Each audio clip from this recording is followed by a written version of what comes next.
views, thoughts, and opinions expressed in this episode are that of the guest and host and do not necessarily reflect the values of sponsors or other associated organizations.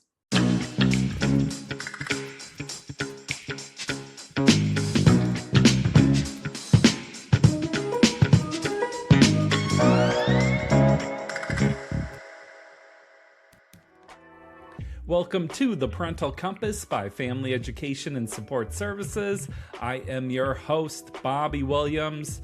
Please subscribe to the show, tell a friend, and leave us a review. Happy Pride Month. We are in the month of June, which means we are talking about allyship. What does it mean to be an ally and support LGBTQ plus youth? We all want to be supportive, accepting people, but sometimes it can be hard to know, how do you do that the right way? How do you really be supportive? You might have internal biases yourself. You might just not have all the information. Here to help us get there, we have Nathan LaChine. Nathan works for Coordinated Care as the community educator for Western Washington. I know Nathan through my time as a foster care case manager. Nathan is an incredible foster parent, and he's supported just so many youth over the years. He's an incredible guy. I'm excited to talk to him. We're also speaking with Logan Birge, also representing Coordinated Care. If you're not familiar with Coordinated Care, they are a healthcare provider in Washington. They have over 200,000 members. And what I really appreciate about them is that they cover youth in foster care or those on Medicaid. So to learn more, go to coordinatedcarehealth.com, and to enroll, go to the Washington Health Plan Finder website. Let's talk about this. My husband and I have been just working with teens for a significant amount of time, and we see within foster care there's an overrepresentation of our amazing LGBTQIA plus individuals. So not only am I the community educator and foster parent, but I'm also an expert on working with LGBTQI plus youth, write a whole bunch of books and training series on this. So glad to be here and talk about it, especially since we're in the middle of Pride Month. Right on. Well, so we hear this word ally, and it can seem like kind of an abstract thing. Can you just give me the definition of ally when it comes to LGBTQIA plus youth? Yeah, I mean, being an ally really is kind of an everyday, it's an action, it's a verb, right? So being an ally can be as simple as use correct name, correct pronoun. When I introduce myself, I'm always giving my pronouns, but it's also then the everyday things we do of like when we're in public, right? And if we hear somebody saying something unsupportive, we correct that because we don't know the kids around us that might be hearing it. It could be having, everyone is safe stickers. It could be having, your pride regalia on right now with it being Pride Month, learning about even queer history, right? All of that is part of just being an ally, helping them walk this amazing journey as they're just questioning and learning who they are, right? That's being an ally. I like what you're saying about sticking up for young people in the community. Like if someone says something ignorant, trying to go out of your way to correct them. And then the pronoun thing throws people off sometimes of, you may be in a meeting and everyone's like, well, why do I have to give my pronouns? Mhm. I present as a male. And that's just a hang up I hear people say. But can you explain why people do that or what the point of that is? Yeah, so at Coordinated Care, our training on supporting LGBTQ youth, we talk about pronouns. Really, a pronoun is just kind of a placeholder. So instead of always having to say like Bobby, Bobby, Bobby, I can say him or his, or, that's all it really is. And the reason we go around and ask pronouns in our meetings is because we don't want to make an assumption, because assumptions can really hurt. And when, especially younger queer youth, as they're kind of coming into their own, their soji, their identity is still forming. So that's why we have to be respectful and never make an assumption. Why is allyship important, though, for young people? Like, obviously, it's good, but what difference does it make? Why does it matter? Allyship right now we're seeing with so many of our youth just struggles of feeling connected. As we came out of COVID, a lot of our youth say they're very disconnected. They don't have friend groups, they don't have connection, they don't have network or community. We're seeing that even 2 or 3 times worse within the LGBTQI plus community, that they feel disconnected. They don't know who to turn to. They don't have safe adults. They don't have loving, affirming people in their lives. And right now, especially with what we're hearing on news outside of Washington State, there's a lot of misinformation, negative information. And when our kids are constantly getting exposed to this on an almost daily basis, that impacts their mental health. That's why allyship is more important now, more than ever, to our amazing LGBTQ youth. And you might be a parent of a child, maybe they're LGBTQIA, or and Mhm. let's just explain what that means because that's a lot of letters for people and everyone doesn't know all those letters. So could you just break that down? Oh, of course. So the LGBTQIA plus is what we use here in Washington State. It's required by DCYF. So as a healthcare provider for DCYF, that's what we use in all of our training. So it stands for lesbian, gay, bi, trans, intersex, ally, and then the plus is our all-encompassing. So here in Washington State, we have so many tribes. So we hear a lot of times like, our two-spirit. And that's what the plus is there, is to include everyone that's on that spectrum of identity. A lot of young people are still figuring out their identities, and you always hear with someone who's gay, maybe they're nervous about coming out to their parents, or that's a story you hear a lot. And is there some appropriate way to react if a child's telling you they might be LGBTQ, or what's the go-to protocol here?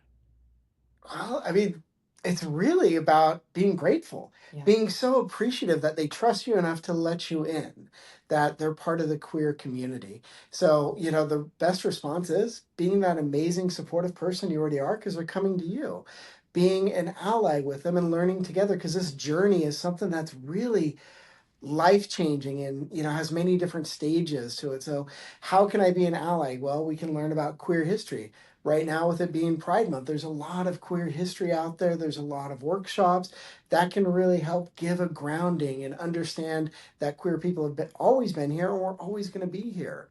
I remember my sister came out as gay several years ago now, and my mom being accepting of it, she's an open-minded person, but she seemed a little grief-stricken and was like, well, I just don't want her to have a difficult life. And it can be kind of a shock for parents in a way. Are there missteps? I mean, I imagine that was kind of a misstep. Are there ways that Yep. parents are maybe thinking they're supportive, but it's not actually supportive? Yeah, I think, as you were saying, with that kind of that sadness from your mother of not wanting my kid to go through the hard times and those struggles. And that's a real, feeling for it. We also see is that sometimes parents might say things like, oh, I won't be a grandparent now because you're not going to have, biological kids. Those are definitely kind of those things you don't want to share. You want to try to share in those the joyous moments of exploring of your true authentic self. Who does your child now love? Who are they willing to bring home? And those kind of things are really what you want to look for. Asking the question, and it happens all the time, unfortunately, still is like, are you sure?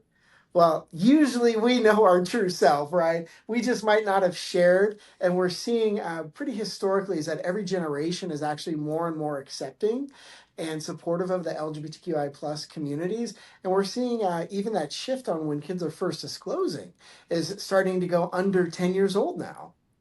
Something about that is also like, even if they're not sure, it's okay to explore things and figure out who you are. Because I think parents might hear, like, oh, 10 years old, like, how do they even know? And it's like, well, I mean, what is the potential harm, you know? Yeah, exactly. It's just a journey like everything in life. If you went back 10 years ago, you're a very different person than you are now, right? It's just one of the many journeys that we all are on. And like you said, as a 10-year-old, as an 8-year-old, most of us recount, I felt a little bit different when I was young, but I didn't have the vocabulary, I didn't have the knowledge because that's denied to our younger LGBTQI plus youth. So they might have felt different, but we didn't know how to explain how we were feeling because we didn't have that knowledge yet. You've been a foster parent for a long time. And do you have any interesting stories of young people coming out to you or ways that you've helped to support them? Yeah, it's I've had so many of my kids are part of the LGBTQI plus community, and it's heartbreaking. Logan and I were talking about it, is that especially older youth and queer youth transition from home to home a lot more. So most of my kids are 15 to 20, 25 placements before they come to us. And we're a lot of times the first, queer identifying family. It's the first time that a lot of our kids have had two guys in the house and that have been, there to support our kids and allowing our kids to really explore who they are and to see the comfort level. So we had one of our my kiddos years ago, and I use this story all the time, and Logan's heard it a million times. So I tell he was going out to hang out with his friends at the local skate park, and he's like, "Hey, dads, I'm out. I'm gonna go hang with my." I was like, "Oh my gosh, come back here! What's going on? Why are you so mad at them?" And he had, just did that hair roll, rolled his eyes like, "They're gay. I'm gay. I'm gonna go hang out with my friends," right? And it was just so empowering to see just how comfortable he had now become with himself, with the language, and that's what we're seeing. Every generation is just so much more empowered now than the previous generation. It's just so wonderful to see. Well, to just not have to carry yourself with shame in your life. Like if you have a family around you who's supportive, it means so much and can make just such a difference. And knowing that whatever happens in the world when you come home, you're safe and supported at home. And that's a critical part to it, is knowing I'm 100% safe in my home. And especially now with so many kids on the cell phones all the time, cyberbullying is becoming a real challenge. So it's, how do these kids get to disconnect and know they're truly safe at home? And having supportive allies is definitely one of the keys to it. So, home can be a safe place, but the world is what it is when you're out there. Everyone may not have the same belief. How can you be an advocate if, say, your child's getting bullied at school or there's other situations going on? Yeah, so Washington State Public Schools, per OSPI, Office of Superintendent of Public Instruction, are required that all public schools be non-discriminatory. And discrimination against the youth SOGI, their sexual orientation, gender identity, and expression, is a violation of that. So the school district has a legal requirement to keep the kids safe. So talking with the school district, reminding them of this, leveraging with OSPI to come out and help support it. That's one way of keeping the schools safe. I was a foster care case manager, and we actually worked together, Nathan. You're a foster parent, and we were basically professional advocates in a lot of ways.